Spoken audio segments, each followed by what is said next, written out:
Guys, welcome to this week's podcast episode. And for all the women, female executives, entrepreneurs out there, I've got a fantastic guest for you, Hillarie Kay. And she's an Enneagram informed burnout coach for high achievers and creator of the burnout recovery system. So this applies to all the audience and, particular resonates. And it's going to be a fun and fantastic conversation. And I'm happy to welcome Hillarie to the show. So welcome, Hillarie.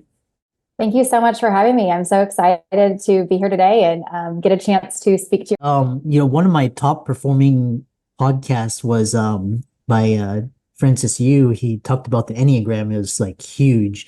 And so I'm happy to have you on and talk about, kind of your journey, your story, how you came to incorporate the Enneagram into your burnout recovery system.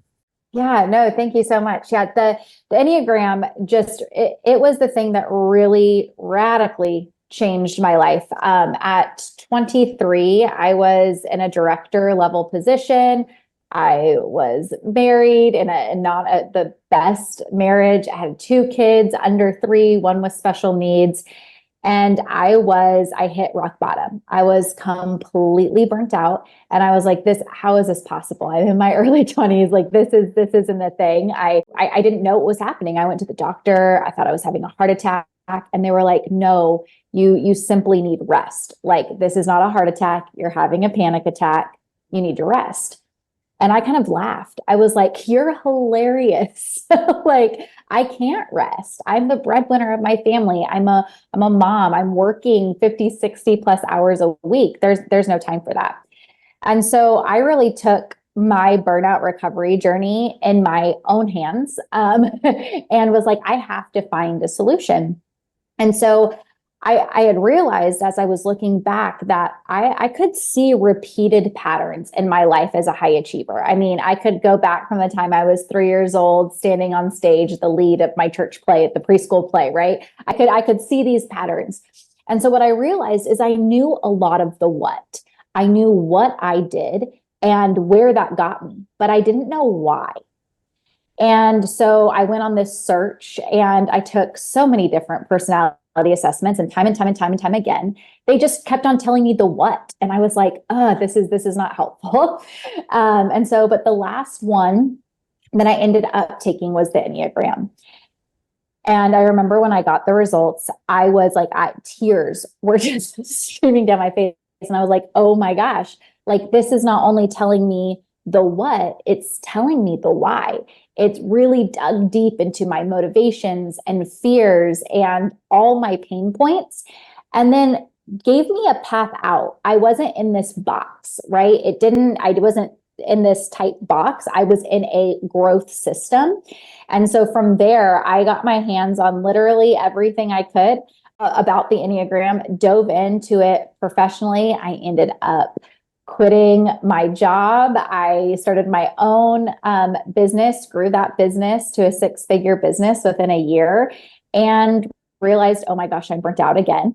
And then it was this really like, okay, did you actually, internalize what you've been learning? Really just laid out a step-by-step path for myself. And I've been on this recovery journey now for 8 years and have distilled it in a way that people don't have to do the 8 years of work that I did using this tool, that I've been able to help people by just how, if you understand yourself and your internal operating system, that you don't have to stop being a high achiever. That is not the solution. It's just crafting your life in a way that's sustainable for your unique operating system. Yeah, it's quite interesting. And, for a lot of the audience out there, this podcast isn't about Enneagram per se, but kind of describe like what it is, like very superficially, how it's different from other assessments and where people can go if they want to find out more. Yeah, absolutely. So the Enneagram is a personality framework based on 9 core types. But what the great thing is about this framework is it's not, like I said just a little bit ago, it doesn't put you in a type. It's a growth system. So you're connected. We have all 9 types within us, just at different percentages. And so we're connected to lots of different types, and we can lean on the different types we're connected to in our growth journey.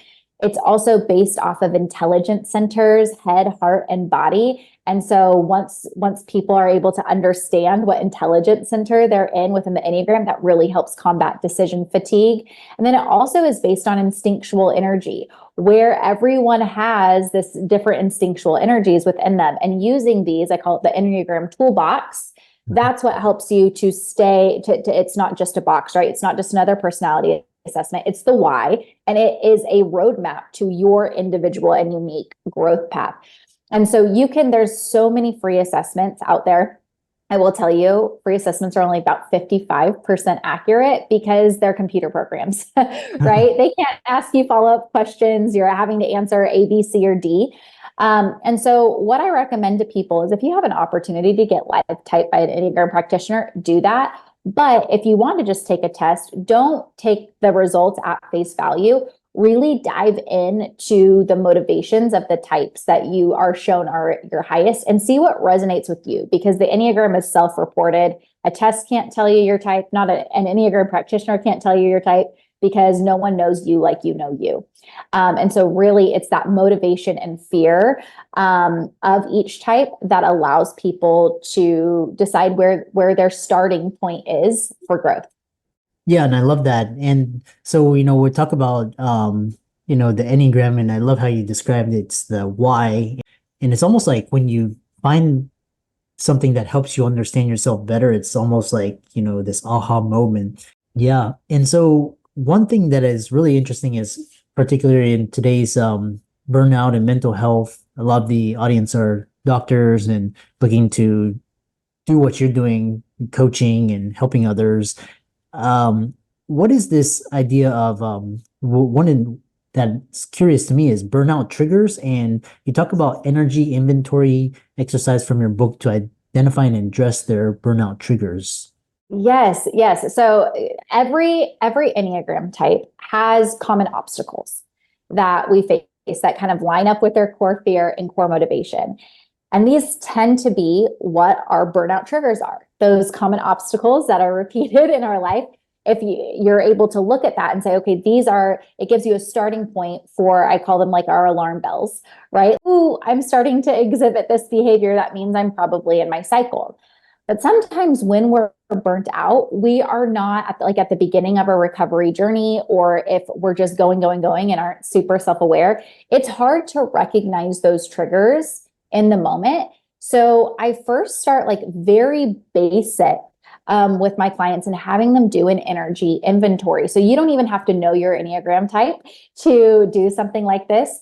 And so it's basically assessing your life and figuring out the things in your life, because when we're burnt out, we realize that we have no idea where our energy is going. We just know that we don't have any. So this exercise helps us center ourselves and pay attention to where our energy is going. So I walk people through a quick exercise where they outline their energy givers, meaning the things that they do and they're not putting any energy into, but they feel refreshed and get energy back. So like for me, this is like going and listening to live music. Like that just fills my soul and gives me energy. So, and then I have people do, what are your energy traders, or what's that reciprocal energy? Meaning, what are things that you do in your life that you're giving energy, but you're getting energy back? And so for me, like that's like coaching for me, or doing podcasts like me, like I'm exerting energy. But after I end a coaching session or after I end a podcast interview, I have more energy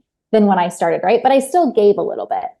And then there's the third category, the energy depleters. And these are the things that you do that just like you recognize, oh my gosh, these like deplete me completely. And for me, this is like doing diabetic care for my son. It is a drain for me. But it's a constant in my life, right? And I have to recognize, and everyone has to recognize, that we are going to have energy givers, depleters, and traders within our lives. And it's about figuring those out, becoming aware of those, so that we can structure our day for our unique operating system based on where our energy is going. And like I said, this is just like the tip of the iceberg. You don't even have to know your Enneagram type to do this, but it's that first step in awareness of where your energy is going. And then you can begin to observe your life once you start thinking about, ooh, did this give me energy? Did this take away energy from me? You can begin to craft your week in a way that's sustainable to you. And I really recommend like people having their week in like a 20-60-20 kind of format, to where at a minimum, you need 20% energy givers in your week, every week, and no more than 20% energy depleters in your week. I do not believe in balance. Like, I do not think balance is attainable. I believe in equilibrium, right? Like, our personal lives directly reflect into our professional lives and vice versa.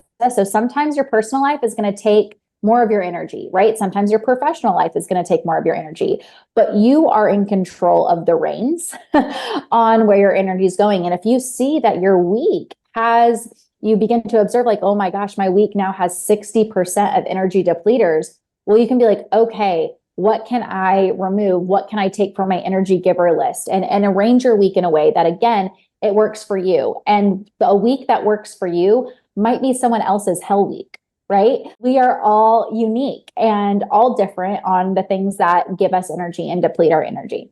Yeah, I love that. And we're gonna talk about this idea of what is your burnout recovery system. And one thing that is a common term in the medical profession is self-care. And you have very innovative ideas around self-care. You say that self-care isn't a cure for burnout. So describe that and how you actually cure burnout. Yeah, I think, yeah, you're absolutely right. That self-care term, if there is one term in the recovery process that our world talks about that would be changed, that would be it for me. Self-care and balance. Like, those are the two, like, send me on a loop. But here's the deal is self-care, right? We're told that self-care is things like taking baths, going on walks. I don't know. The list is endless of those, like getting a massage, all of those things. Those are considered self-care. And what I think is like, no, that's basic care. If we are using those things for a curative measure, they're not going to work, because those are fundamental needs that our head, heart, and body need to survive. That is not self-care. That is well-being. And if we don't know how to take care of ourselves preventative, right? Those are preventative measures. Do I absolutely incorporate, like I even posted the other day, like part of my making sure I'm not getting in my burnout recovery or burnout cycle is I take a scalding bath with Epsom salts and like, sweat out. Like, that is part of it, but that is not curing it, right? That's something I do when I realize my symptoms. I'm like, ooh, I haven't taken enough preventative care. So I put those into like the preventative care category. But the real curative care, that real curative work that you do, it's all internal. It's all facing what is that inner self-talk, that dialogue, facing your fears head on, being open and honest and vulnerable about the why you're doing this. And often the high achievers who are in a burnout cycle, they cannot come to terms with the fact that they're scared to fail. They're scared to not be perfect. They're scared to appear weak. Their safety or security in their relationships is going to go, right?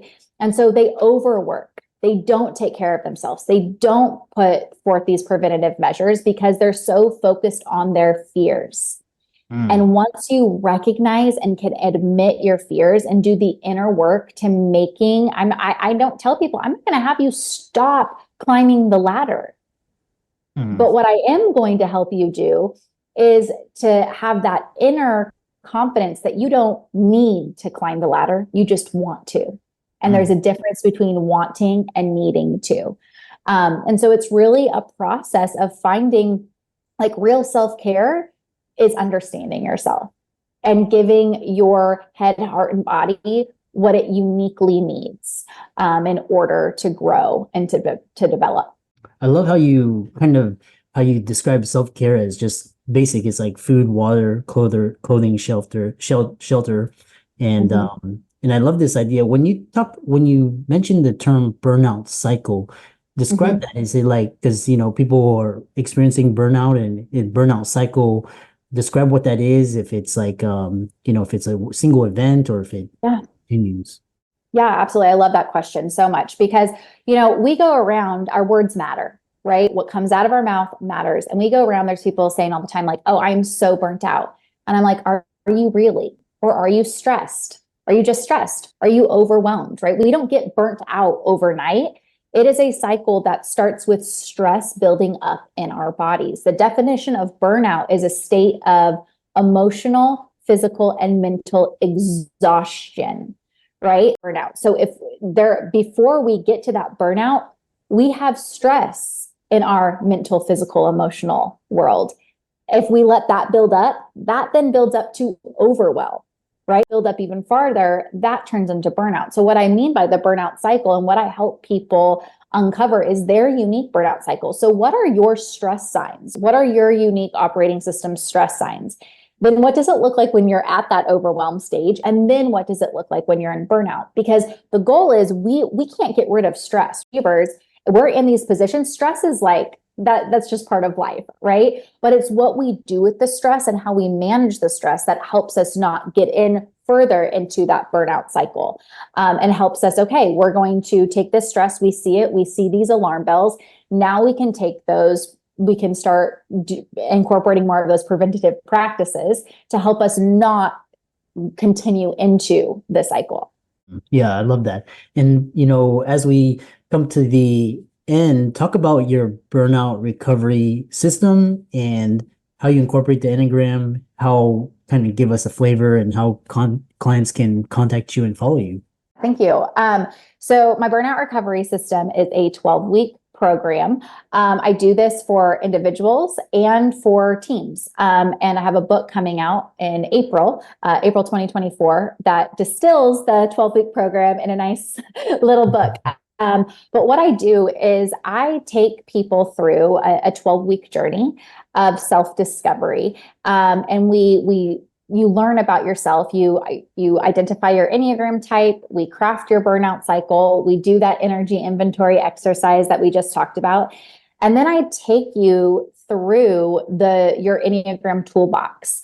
So your connection points on the diagram, how those can help you recover from burnout, how understanding how to integrate head, heart, and body, your intelligence centers, how those can help you recover. So I'm building your curative, it's all individualized, your curative practice. We talk about your unique instinctual energy and how we can use that to help you cure the burnout.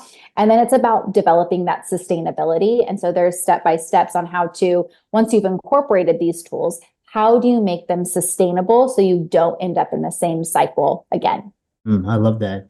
How can people contact you, find you on social media, check out your work, reach out to you and work with you? Yeah, so I am Hillarie Kay everywhere. So my name's spelled a little funky. It's Hillarie Kay. And so you can find me at hillariekay.com. I'm Hillarie Kay on LinkedIn, on Instagram. And then my book, The Burnout Recovery System, will be available starting in a couple weeks on theburnoutrrecoverysystem.com and on Amazon. So those are, but like I said, I try to make it simple. It's Hillarie Kay or the Burnout Recovery System. You should be able to find me if you Google those two phrases anywhere. So. Yeah, I love this conversation. And for all the audience out there, a lot of the points that you talked about with the Enneagram and burnout really resonate with them. So I encourage you to reach out to Hillarie, check out her socials, give her a like and follow, website, check out her book. All these links will be in the show notes. And with that, thanks so much for coming on. Thank you so much for having me.